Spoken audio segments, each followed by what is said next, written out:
Girls are kind of lucky, don't they, Mom? Why do you say that? Well, they don't have to be smart. They don't have to get jobs or anything. All they gotta do is get married. In 1957, as America was basking in the glow of post-war prosperity and the idealized dream of suburban life, a television show was born that would come to define that very ideal for generations. Leave It to Beaver wasn't just a sitcom. It was a cultural touchstone, a warm, gentle, and profoundly influential look at the world through the wide, innocent eyes of a child, Theodore Beaver Cleaver. For 6 seasons and 234 episodes, we welcomed the Cleaver family into our homes, finding a deep and abiding comfort in their simple problems, their loving and patient resolutions, and their picture-perfect suburban existence. The show became the blueprint for the perfect American family. But behind that flawless, black and white facade, the production of this iconic show was a hotbed of strange secrets, personal tragedies, groundbreaking controversies, and unbelievable behind-the-scenes stories that were anything but perfect. What if I told you that the show's beloved and seemingly unshakable father figure was secretly grappling with an unbearable personal loss that haunted his every performance? Or that one of its young female stars was forced to quit after being systematically humiliated on set for the natural process of growing up? Or that this wholesome family sitcom was the very first show in television history to dare to show a toilet on screen, sparking a furious battle with terrified network censors. Today, we are pulling back the pristine white curtain on the Cleaver household to reveal the messy, complicated, and fascinating truth. Join us as we count down 20 strange and unbelievable facts you never knew about. Leave It to Beaver. The most expensive episode cost a small fortune on May 6, 1961, as American families gathered around their television sets for a new episode of Leave It to Beaver. They likely had no idea they were witnessing what was, at the time, the most expensive and ambitious production in the show's history. The episode was titled In the Soup, and its plot was as simple and charming as the show itself. Beaver's friend, Whitey, dares him to climb into a giant billboard soup bowl to see if the steam coming out of it is real. Beaver, being Beaver, accepts the dare, climbs up, and promptly gets stuck, leading to a comical town-wide rescue mission involving the fire department. To achieve this seemingly simple gag, the production crew had to undertake a massive construction project. They built 2 enormous identical billboards, one on location for the wide shots, and a second, giant functional replica on the soundstage, complete with a heated, steamy soup mixture for the close-ups of Beaver splashing around. In 1961, this kind of large-scale set construction was a massive undertaking for a half-hour sitcom, causing the episode's budget to soar to nearly $50,000, a staggering sum when the average episode cost between $30,000 and $40,000. Jerry Mathers later said it was the one scene fans asked him about for decades, a testament to its iconic status. The financial strain on the production was so significant that for the remainder of the season, the producers were forced to economize, focusing on simpler, dialogues-heavy bottle episodes with cheaper sets, all to make up for the lavish expense of Beaver's unforgettable soup adventure. The real, painful reason Jeri Weil quit the show. Jeri Weil played Judy Hensler, Beaver's sharp-tongued, pigtailed, and often mischievous classmate who served as his primary childhood rival. She appeared in 31 episodes and was a memorable part of the show's early years. But then, her character suddenly vanished without explanation. For decades, fans wondered why. The truth, as Jeri revealed years later in a candid interview, is a sad and deeply uncomfortable story about the challenges of being a young girl growing up in the unforgiving world of 1950s television. As a preteen, her body began to change, a natural process that the show's all-male production team saw not as a part of life, but as a problem to be hidden. "I started developing breasts," she shared in a 2025 interview with Remind magazine, and they brought in ace bandages to bind my chest. It was uncomfortable and humiliating. She recalled one particularly mortifying day on set during a baseball scene where she had gotten her first period. They wanted me to spin around after hitting a home run, she said, and I was terrified the pad would show. The boys on the show didn't have to go through this. Faced with the constant embarrassment, the physical discomfort of chest binding, and the immense pressure to hide her own natural development, Jeri made the brave decision to walk away from the show and from acting. I once read that I was fired, she emphasized, but that's not true. They didn't fire me. I let them go. It was a quiet but powerful act of self-respect from a young actress who chose her own dignity over the harsh and insensitive demands of old Hollywood. 18. Hugh Beaumont's hidden and unspeakable tragedy. Behind the calm, patient, and reassuring smile of America's ideal father, Wally Cleaver. Actor Hugh Beaumont was carrying an unbearable private sorrow that cast a shadow over his entire time on the show. In 1959, just as Leave It to Beaver was hitting its stride in its third and most popular season, Beaumont's life was struck by a devastating and unthinkable tragedy. His wife's son from a previous marriage, Hunter, and his mother-in-law were traveling by car from Minnesota to visit him on set in Hollywood. On the way, their car was involved in a horrific accident. His mother-in-law was killed instantly, and his stepson was seriously and critically injured. The tragedy occurred just as his on-screen persona, as the perfect, unflappable family man, was becoming a national icon.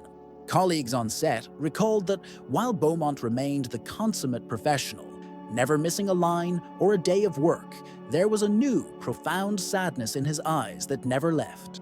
He would deliver his wise and caring lines as Wally Cleaver, perfectly embodying the fantasy of paternal strength, and then retreat into a quiet, detached state between takes. The show that represented the perfect, unbreakable American family to the rest of the world became for him a painful and constant reminder of the family he had lost and the son who was struggling to recover. For millions of viewers, he was the symbol of paternal comfort and strength. But for Hugh Beaumont, every single episode was a quiet, hidden performance of unimaginable grace under the crushing weight of an unimaginable grief. The mysterious disappearance of the troublesome Larry Mondello. Larry Mondello, Beaver's chubby, candy apple-loving, and perpetually troublemaking best friend, was a certified fan favorite in the early seasons of the show. Played with brilliant comedic timing by child actor Rusty Stevens, his character was the perfect instigator for many of Beaver's most memorable misadventures. Then, after season 3, he simply vanished from the town of Mayfield without a single word of explanation from the script. The void was jarring for viewers, and for years, rumors circulated that his family had pulled him from the show to protect him from the pressures of fame and allow him a normal childhood. The truth, however, was a bit more complicated and involved some classic behind-the-scenes drama. Barbara Billingsley, June Cleaver, revealed in later interviews that Rusty's mother was reportedly a very aggressive and difficult stage mother.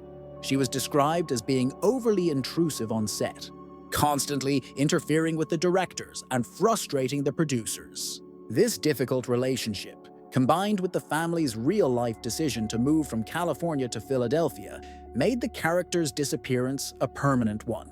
The role of Beaver's mischievous best friend was quickly and seamlessly filled by the new character of Gilbert Bates. But for loyal fans of the show, the sudden, unexplained vanishing of Larry Mondello remains one of the show's strangest and most enduring mysteries.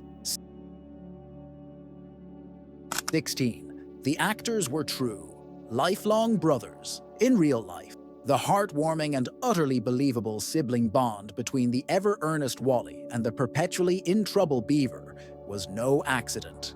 It was a reflection of a genuine, lifelong friendship that extended far beyond the screen. Jerry Mathers, Beaver, and Tony Dow, Wally, whose faces became synonymous with the ideal of American brotherhood, genuinely saw each other as brothers in real life. Their chemistry from day one was impossible to fake. In his memoir, Jeri wrote, Tony and I have been good friends since we met in 1957. Unlike many child co-stars who drift apart after a show ends, their bond remained strong for their entire lives. They reunited on stage in the 1970s, and Dow even famously gave up a lucrative house renovation job just to tour in a play with Mathers again, a decision that reflected their deep trust and friendship. Interestingly, in real life, their sibling roles were reversed. Jerry Mathers was the older brother in his family, while Tony Dow was the youngest. Yet on screen, they so perfectly and so naturally embodied their roles that audiences believed Dow was born to be Beaver's protective and wise older brother.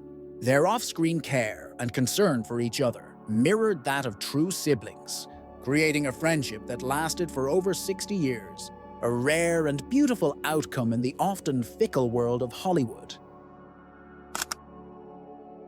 15. The young stars were forbidden from watching their own show.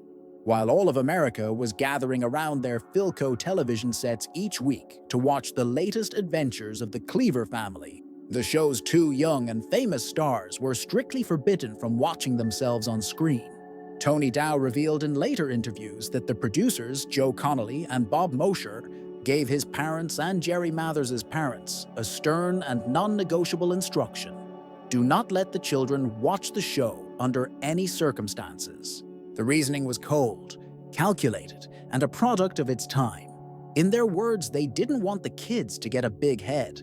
The producers were terrified that if Mathers and Dow saw themselves as famous TV stars, they would become arrogant, self-conscious, and lose the natural, unaffected innocence that made their characters so beloved and believable to the audience. While millions of viewers were laughing at Beaver's mischief and Wally's teenage angst, the real boys were kept completely separate from the massive cultural phenomenon they were creating. Tony Dow admitted years later that he still, to this day, has not seen many of the 234 episodes he appeared in. It was an ironic paradox.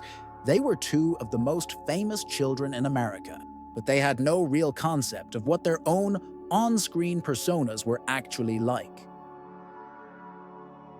14. The first toilet ever shown on American television. In October of 1957, the Leave It to Beaver episode titled Captain Jack quietly made a shocking and revolutionary cultural milestone. In the episode, Wally and Beaver buy a baby alligator from a comic book ad and need a safe place to hide it from their parents. Their ingenious solution stunned network censors and audiences across the United States. They chose to hide the alligator in the water tank of a toilet in their bathroom. For a brief but historic moment, the show displayed the lid and the tank of a toilet on screen, something that had been considered an absolute and unbreachable taboo on American television for decades. It is important to remember that in the deeply conservative 1950s, it was considered impolite to even mention a toilet in polite company, let alone show one on a wholesome family program. Network censors at both CBS and later ABC reacted with absolute horror when they saw the script, initially prohibiting any part of the toilet from being shown. After tense and protracted negotiations, the producers finally won a small but significant compromise. They were allowed to film only the tank and the flush handle, never the bowl itself. It was a partial victory, but it was enough to make television history. Those few seconds sparked a quiet revolution, breaking a bizarre and unspoken taboo and paving the way for television to finally acknowledge one of the most common and essential objects in every American home. Sure. Tony Dow was a Junior Olympics diving champion before he became America's handsome, dependable, and slightly goofy older brother. Tony Dow had already achieved national recognition in a completely different and highly competitive field: diving. From a very young age, Dow was a gifted and dedicated athlete who trained diligently as a competitive diver. By the age of 9, he had already earned the prestigious title of Junior Olympics diving champion, even setting a record in his age group that stood for several years. With his natural athletic physique and an iron discipline honed by years of early morning practices, Many of his coaches and peers were certain that he had the potential to one day go all the way to the real Olympics, perhaps even competing for the US team. However, fate had a very different script in mind for him. He only attended the audition for Leave It to Beaver on a complete whim, accompanying a friend from his swimming club, and had little to no interest in a career in acting. But his bright face, natural confidence, and athletic build immediately impressed the producers. He was unexpectedly cast as Wally Cleaver, and his life changed forever. The diving board and the swimming pool gave way to the soundstage, scripts, and studio lights. A potential Olympic career was traded for a different kind of immortality on television. The characters aged in real time, a revolutionary concept. One of the key things that made Leave It to Beaver feel so different and so much more realistic than other family sitcoms of its era was the writer's bold and, at the time, revolutionary decision to let the characters grow up in real time, right alongside the actors who played them. When the show began in 1957, Beaver was an innocent 7-year-old in the 2nd grade, and Wally was an awkward 13-year-old in the 8th grade. Instead of trying to freeze them in that perfect, marketable moment to preserve their initial charm, a common practice in television, the show made the conscious choice to allow them to naturally progress through life. Over the course of 6 seasons and 234 episodes, viewers watched Wally authentically transform from a boy into a young man, navigating the universal trials of high school, learning to drive, playing sports, having his first real girlfriend, and preparing for the challenges of adulthood. Beaver, likewise, moved through all the awkward and charming stages of pre-adolescence, dealing with the challenges of moving up in school and learning his first difficult lessons in responsibility and honesty. By the end of the series, Wally had graduated high school, and Beaver was ready to enter it. This real-time aging created a rare and powerful bond with the audience, who didn't just watch a sitcom, they felt like they were watching their own children, or even themselves, grow up on screen. 11. The persistent I Love Lucy rumor that wouldn't die. For decades, a persistent and surprisingly resilient urban legend has connected 2 of television's greatest and most beloved classics. In a 1953 episode of I Love Lucy titled Ricky's Old Girlfriend, Lucille Ball has a dream sequence where she lovingly holds a small, adorable boy. The boy's bright eyes and innocent face looked so much like a very young Jeri Mathers that fans for generations became utterly convinced that Beaver had made a secret, uncredited, and historic appearance in the world of Lucy Ricardo. The rumor became so widespread and was repeated so often that it was often stated as an undisputed fact in articles and fan forums. However, Jeri Mathers himself has repeatedly and publicly denied this persistent rumor on his official social media pages, and in countless interviews he has clarified, "Although the boy in the dream scene may resemble me, I never appeared in any episode of I Love Lucy." Production records from the time finally put the rumor to rest for good, confirming that the boy in the scene was actually one of 2 identical twins, either Joseph or Michael Mayer, who shared the role. 10. Jeri Mathers' accidental and endearing audition. Jeri Mathers landed the iconic, life-defining role of Theodore Beaver Cleaver in a way that was as innocent and completely faithful as the character himself. When he showed up for the pivotal audition at just 5 years old, he was dressed head to toe in a full Cub Scout uniform. But it wasn't a costume or a tactic to impress the casting directors. In a charming twist, he had an actual troupe meeting to get to right after the audition, and was reportedly more interested in not being late for that than in landing a major television role. During his interview with the producers, he was polite but noticeably fidgety, and he honestly told them that he was anxious for the audition to end so he could go play with his friends. His complete lack of pretense, his genuine and uncoached childhood innocence, and his total lack of any calculation or desire for fame immediately convinced the producers that they had found their Beaver. It was his very desire to not be an actor that made him the absolute perfect actor for the part. The practical and hidden secret behind June Cleaver's famous pearls, the image of June Cleaver, always perfectly coiffed, often wearing an apron over a nice dress, and never without her shiny pearl necklace even while doing housework, became a powerful cultural icon of the 1950s ideal mother.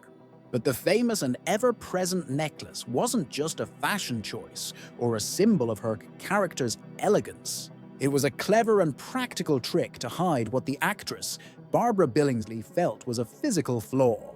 Billingsley admitted in later years that she had a small, natural hollow at the base of her neck that, under the harsh and unforgiving studio lights of the 1950s, created an unflattering shadow on camera. She started wearing the pearl necklace to cover it up. The look became so popular and identified with the character by audiences that the producers made it a mandatory part of her wardrobe. It became a trademark she had to wear in nearly every scene.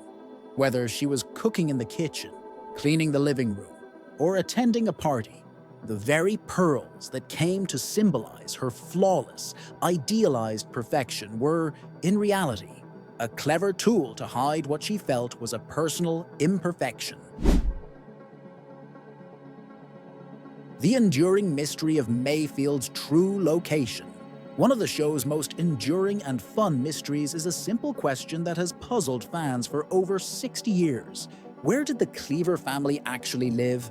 The show only ever revealed the town's name was Mayfield, a deliberately generic and familiar-sounding name that could be located anywhere in suburban America. The writers intentionally kept the state a complete secret, a clever device to allow viewers from all over the country to see their own town and their own lives reflected in the world of the Cleavers. But that didn't stop generations of fans from becoming amateur detectives, trying to piece together the clues. Over the years, they've pointed to various hints. A school band trip to Madison, Wisconsin, and mentions of the Green Bay Packers football team seem to point directly to Wisconsin. However, many of the exterior shots used for the town of Mayfield were actually filmed in Skokie, Illinois, where some of the buildings are still recognizable today. To add to the confusion, other episodes contain details like street names and geographical references that hint at Ohio. The producers deliberately altered street signs in filming and made distances to other cities vague, all to keep the mystery alive. The true location of Mayfield was never meant to be found. It was meant to be in the imagination of every single viewer. Many original cast members triumphantly returned for a spin-off. In 1983, a full 20 years after the original show had ended, America was treated to a surprising and deeply emotional television family reunion. The highly rated TV movie, titled Still the Beaver, brought back almost the entire original cast to reprise their iconic roles, now as adults navigating the world of the 1980s. Jerry Mathers returned as a grown-up beaver, now a father himself, and struggling with his own family life. Tony Dow returned as the successful and stable Wally. Ken Osmond came back as the still mischievous and sycophantic Eddie Haskell, and Barbara Billingsley continued her beloved role as the family matriarch, June Cleaver. The reunion movie was so immensely popular with nostalgic audiences that it spawned a brand new series, the new Leave It to Beaver, which ran for over 100 episodes. The reunion, however, also carried a significant shadow of tragedy. Hugh Beaumont, the beloved and exemplary Ward Cleaver, had passed away just 1 year before the reunion aired. The production team dedicated the opening episode to his memory, a touching and respectful tribute to the family's missing and irreplaceable patriarch. Lines were systematically cut from the script for being too funny. Here's one of the strangest and most counterintuitive rules from the set of a sitcom. If a line in the script made the entire cast and crew laugh out loud, it was often immediately removed and rewritten. The producers and head writers, Joe Connolly and Bob Mosher, had a very specific and unwavering vision for the show's unique tone. They were not interested in making a loud, joke-filled sitcom with an intrusive laugh track, which was the standard format of the time. They were aiming for a much gentler, subtler, and more realistic kind of humor. The kind of quiet, observational comedy that comes naturally from everyday family life. They wanted the audience at home to smile in quiet recognition of a familiar situation, not to roar with laughter at an exaggerated, unrealistic punchline. This strict and unusual rule is a key reason why the show's humor has aged so remarkably well. By deliberately avoiding the cheap, loud jokes of the era, the writers created a show that felt more timeless, more honest, and ultimately, far more charming and enduring. The real, respectable reason. The show ended at its peak, unlike so many other classic shows. Leave It to Beaver was not cancelled due to low ratings or creative decline. In fact, it maintained a steady and loyal audience throughout its entire 6-season run. The show ended in 1963 for a very simple, mature, and respectable reason. Its young star, Jerry Mathers, wanted to go to high school and have a normal life. By the time the show was entering its 6th season, Jerry was about to enter his teenage years, and he made the decision that he wanted to focus on his education and be able to participate in normal high school activities, including trying out for the football team. He realized that the demanding, all-consuming schedule of a television star would make that dream impossible. The producers briefly considered continuing the show without him, perhaps focusing on a married Wally Cleaver, but they quickly and wisely realized that a show called Leave It to Beaver could not possibly exist without the Beaver himself. And so, with a maturity and grace that mirrored the very values of the show they created, the cast and crew decided to end the series at the height of its success, allowing its young star to gracefully exit the spotlight and return to a normal childhood. The series finale finally explained the Beaver nickname.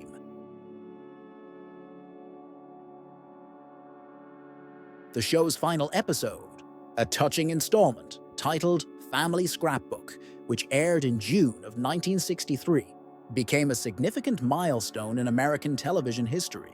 In an era where most shows simply stopped production without a proper ending, it was one of the very first American sitcoms to have a deliberate, planned, and nostalgic series finale. In the episode, the Cleaver family gathers around their living room to look through an old photo album, reminiscing about memorable moments and milestones from the previous 6 seasons through a series of cleverly edited flashback clips. The finale also finally and definitively solved the show's longest-running and most frequently asked mystery, the origin of Theodore's strange nickname, Beaver. In a touching scene, it's revealed that his older brother Wally, as a toddler, was unable to pronounce the name Theodore correctly. His mispronunciation came out sounding like tweeter, which over time, and through the strange logic of family nicknames, eventually morphed into Beaver. It was a simple, sweet, and perfectly fitting explanation that brought the beloved family's story to a gentle and satisfying close. 3.